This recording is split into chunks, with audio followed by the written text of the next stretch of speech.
நஹ்மதுஹு வ நுஸல்லி அலா ரசூலில் கரீம் அம்மா பாத்.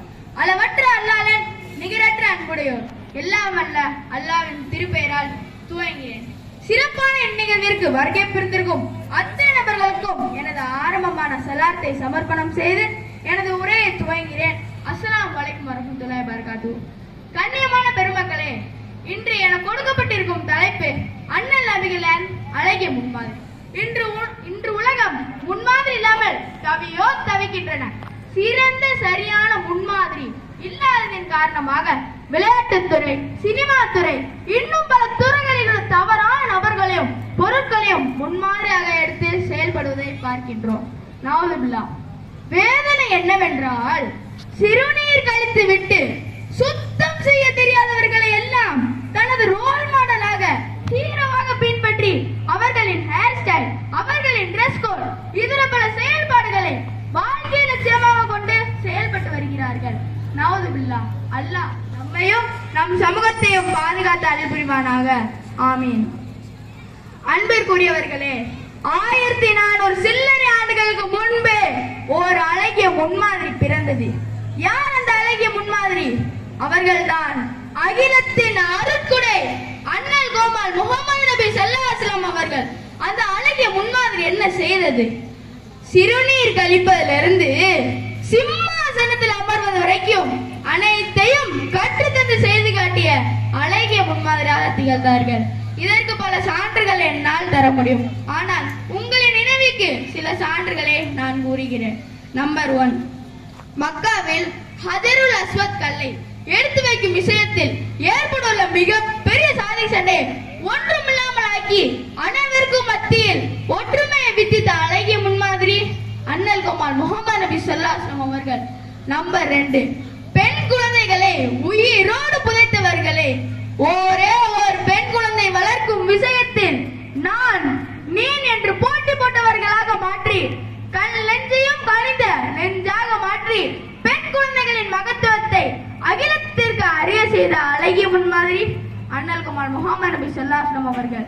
நம்பர் 3, சந்தையில் ஆடு மாடு விற்பது போல் மனிதர்களை அடிமைகளாக விற்றவர்களை திருத்தி நாம் யாரும் ஆண்டால் அடிமை இல்லை, நாம் எல்லோரும் அல்லாஹ்விற்கு மட்டுமே அடிமை என்று சொல்லி அடிமைத்தனத்தை வேரோடு பிடுங்கி வீசிய அழகிய முன்மாதிரி அண்ணல் கோபால் முகமது நபி ஸல்லல்லாஹு அலைஹி வஸல்லம் அவர்கள். நம்பர் 4, வியர்வை கீழே விழுவதற்கு முன் உழைப்பாளிகளின் ஊதியத்தை உடனே கொடுத்துவிடு என்று சொல்லி ஒட்டுமொத்த முதலாளிகளின் ஆணவ அதிகாரத்திற்கு முற்றுப்புள்ளி வைத்து தொழிலாளர்களின் கதாநாயகனாக ஜொலிக்கும் அழகிய அவர்கள்.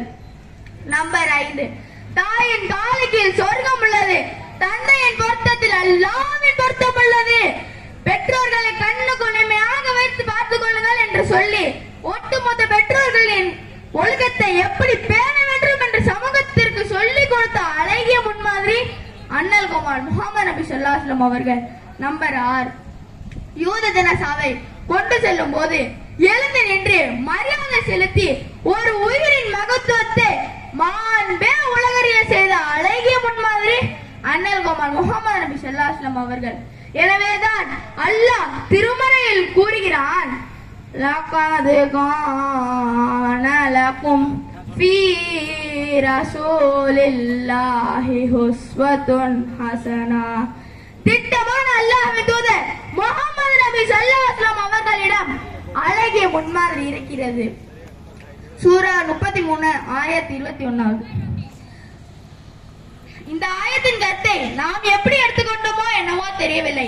ஆனால் உலகத் தலைவர்கள், அறிவுஜீவிகள், ஆய்வாளர்கள், வரலாற்று ஆசிரியர்கள், நடுநிலை சிந்தனையாளர்கள் அனைவரும் முஹம்மது நபி ஸல்லல்லாஹு அலைஹி வஸல்லம் அவர்களின் 63 வருட வாழ்வை அலசி ஆராய்ந்து சிறந்த சரியான முன்மாதிரிக்கு முதலிடம் கொடுத்துள்ளார்கள். மைக்கேல் ஹார்டன்பர்க் தான் எவருடைய ரசிகராக இருக்க வேண்டும் என்பதற்கு பல சோதனைகள் செய்து தி 100 என்ற புத்தகத்தை எழுதியுள்ளார். அதில் உலகத்தில் மிக பெரிய தாக்கத்தை, மாற்றத்தை உண்டாக்கிய 100 நபர்களை தேர்வு செய்தார். அதில் முதலிடத்தை முஹம்மது நபி ஸல்லல்லாஹு அலைஹி வஸல்லம் அவர்கள் கொடுத்துள்ளார். அதற்குண்டான காரணத்தை கூறும்போது முஹம்மது நபி ஸல்லல்லாஹு அலைஹி வஸல்லம் அவர்கள் உலகில் உள்ள எல்லா துறைகளிலும் ஒரு சேர மகத்தான வெற்றி பெற்றவர். மேலும் நபி அவர்கள் உயிரிழந்து 14 நூற்றாண்டுகளுக்கு பிறகும் இன்னும் அவர்களின் வாழ்க்கையை வழக்கமாக கொண்டு எல்லா துறைகளிலும் பின்பற்றி வருகிறார்கள். அப்படிப்பட்ட சிறந்த சரியான முன்மாதிரி என்று மைக்கேல் ஹார்ட் கூறுகிறார். இப்படி வரிசையாக அடுக்கிக் கொண்டே போகலாம்.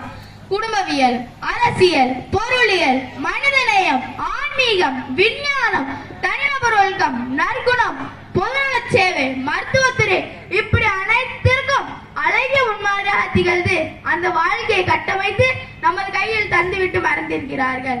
எனவேதான் நபி ஸல்லல்லாஹு அலைஹி வஸல்லம் அவர்கள் கூறினார்கள், இன்னமா புஇஸ்து லியுத்தம்மிம மகாரிமல் அஹ்லாக். நான் அல்லாஹ்விடமிருந்து நற்குணங்களை முழுமைப்படுத்துவதற்காக வந்துள்ளேன். ஆதாரம் ஹதீஸ் 8952. அப்படிப்பட்ட அகிலத்தின் நற்குடை அண்ணல் கோபால் முகமது நபி ஸல்லல்லாஹு அலைஹி வஸல்லம் அவர்களை நம் வாழ்க்கையில் அழகிய முன்மாதிரியாக ஆக்கி அவர்களை பின்பற்றி நடக்கும் நல்ல நசீபை அல்லாஹ் நமக்கும் நம் சமூகத்திற்கும் தந்தளி புரிவானாக என்று பிரார்த்தனை செய்து வாய்ப்பளித்தமைக்கு நன்றி கூறி எனது உரையை திரையிடுகிறேன். வாகிர் தாவானில் அல்ஹம்துலில்லாஹி ரப்பில் ஆலமீன். அஸ்ஸலாமு அலைக்கும் வரஹ்மத்துல்லாஹி வபரகாத்துஹு.